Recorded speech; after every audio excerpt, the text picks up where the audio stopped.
Good morning, it's Thursday, and today I am still exploring research on the topic of failure.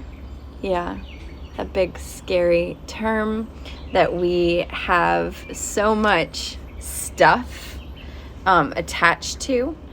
And I've done 3 interviews so far. Today I have a 4th, and then next month I have over 21 interviews on the calendar to explore with individuals some information around what does failure mean to you?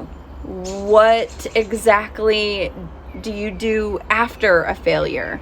And how do you transmute that failure into gold for yourself, so to speak? And one of the things that's coming up really, I've only done 3. I'm not doing scientific research here, so to speak. But so far, some stuff that's coming up is we're all pretty clear on the idea that failure means not hitting the goal, right? So where does this stuff come from for us that we attach to what that means, right? Not hitting the goal is neither good nor bad. There's nothing, that's neutral, right? But it can get really complicated because we attach stuff to it. Also, something that is coming up is the idea that failure is not a big deal unless maybe the biggest failures are coming from when we don't listen to our gut, when we don't listen to our own intuition, when we do things that we know we shouldn't be doing, not because society tells us that we shouldn't be doing them. And oftentimes it's the opposite, right? Society is telling us to do one thing and our gut is telling us to do another, and we listen to the voices outside of ourselves instead of the voices within ourselves. So yes, okay, so hold me in your hand just said, yeah, what gives rise to the shame response, yeah? And sometimes trying to listen to our gut gives us a shame response, right? Because it goes against what we think society tells us we should be doing.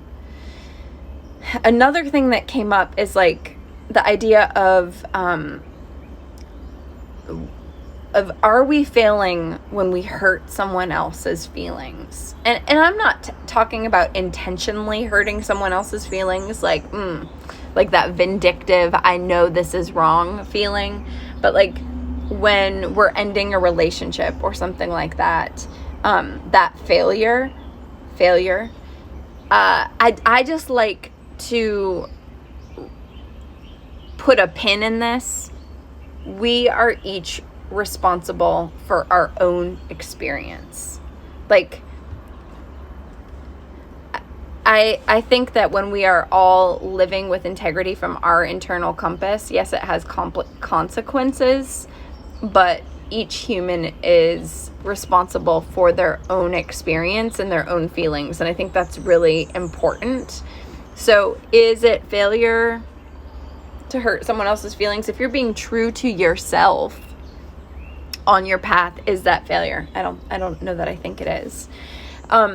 Okay, so in Reawakening Wisdom Raw yesterday, and I touched on this in yesterday's Insta Live, but we were talking about the idea of in project management, we build in these signposts. If you're a project manager, you build in a signpost to check in with, to see where you are in that project, and you build in time for failure, because the bigger failure is getting to the full end of a project, not having checked in, not being self-reflective, not have given yourself fence posts, and find out that oh my God, you just spent all of this extra time when you should have cut this project like, a year ago or whatever it is, right?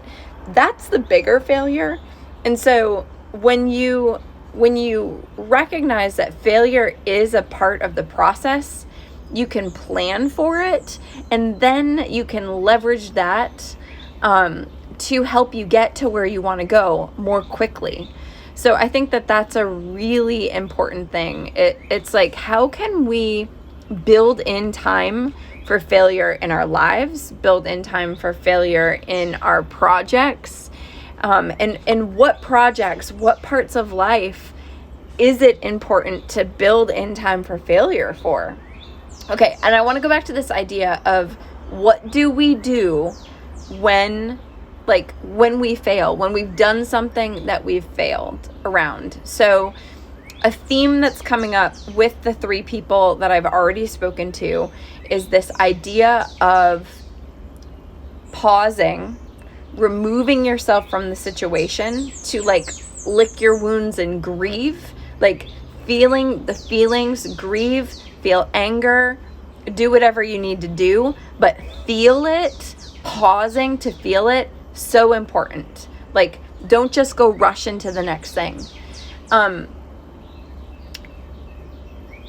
along those lines, kind of naming it. So the next theme that's coming up, and I don't know what order these need to be done in, but is to have a community. All 3 people said it is so important to not just have a community, but to have the right community to talk about what is going on, right? To process it, to be allowed to feel it. And so this could get really tricky in a work environment if you're not allowed to fail. But if you're in a work environment where you are allowed to fail and you are allowed to process that and talk about that, wow, what a powerful work environment. But in creative life, so thinking about having a songwriting community to talk about it, or yesterday I interviewed a writer, and she had written a full book and deleted it. This is Jessica Moore. She's been on the podcast before, and we've talked about this. So she wrote a full book and deleted the whole damn thing because she was so afraid of anyone reading it. So delete the book that you just wrote. And so when she finally decided to get back up after that, she did NaNoWriMo. And that's the month in November when you write a book in November. And the thing is that's doing it in community. There's structure to that. But I think the biggest piece was that she was able to say out loud that she had a goal of writing a book. And she could state it to that community and get support from that community, and community that was at the same level, but also super supportive of what the goal is. Yesterday I talked to singer-songwriter Lynn Kuntz, and she talked about how important community was, songwriting community. Yes, there's going to be this time where you kind of get it's scary to put it out there to the community, to put it out there in general. But she said this thing. She said, and I'm going to quote her on this. She said, "Community dissolves the failure." Ooh. Oh my God. Community dissolves the failure. Going back to that shame response, you find out that you're not alone when you put it out there. So to me, how I hear that is community is alchemy to the failure. It's the community that not just dissolves that failure, but it's your community that helps you transmute that experience of missing the mark, not hitting the goal, and helps you get to the other side of it and turn that failure into the fuel of your success. So some really big things have been coming out of these interviews so far. I'm curious if any of this resonates with you, if you're thinking about the process of failure and moving beyond the failure, getting back up after it's happened, what process do you follow? Like, that's what I want to know. Are you able to honor it? And in the honoring of it, what does that look like? Like, what is your actual process? That's what I'm really curious about. If you would like to be interviewed, I want to hear from you. So keep me posted. If you want me to interview you, shoot me a DM. I would love to talk about this with you. If you see podcasts, read articles on failing and failure, send it my way. I want to have a conversation with you. I've got a lot of interviews on the calendar, so my calendar is getting really full.